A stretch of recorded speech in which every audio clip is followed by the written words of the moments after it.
Silence can be deafening. There are only two reasons for being silent during a conversation. Reason number one, a person has nothing to say, in which case there really is no conversation going on. Or reason number two, the person has something to say, but is not saying it. We all experience these moments of awkward silence.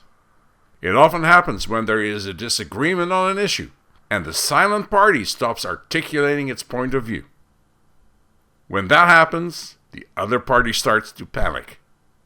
Nature abhors a vacuum, so we feel compelled to break the silence. We start to speak. When we speak to break the silence, we are filling a void.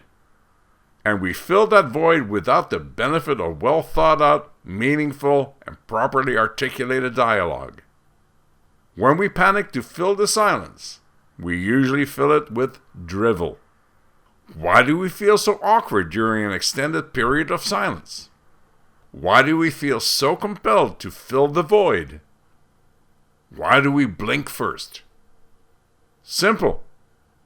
It is the fear of the unknown. We do not know what is on the other party's mind if they do not speak it. And that uncertainty is often intimidating and unnerving. And when silence is combined with body language, it can be downright scary. The proverbial calm before the storm. When you break the silence or when you blink first, you are often at a disadvantage.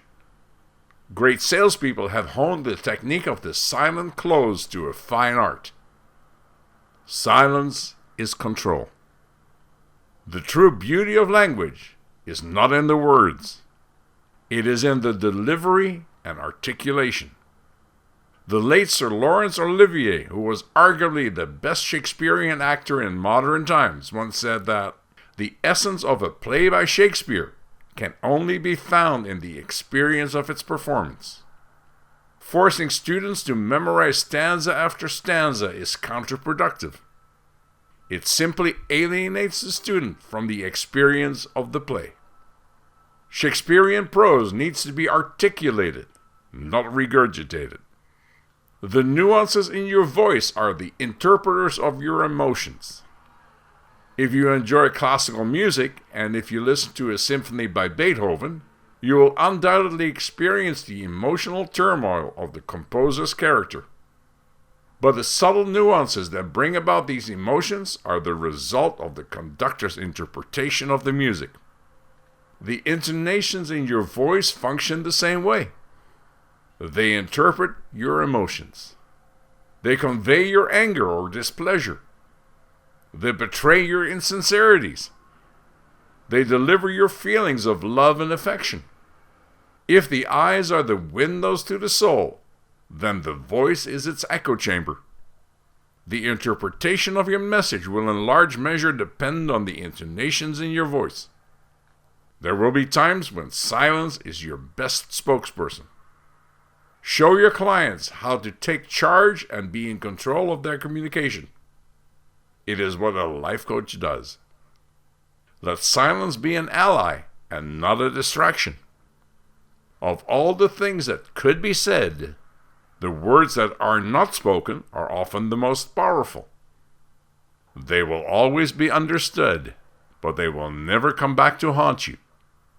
Based on the coachable moment you just watched, here's today's coaching challenge. How would you describe the power of silence? 1. The power of silence can be deafening. 2.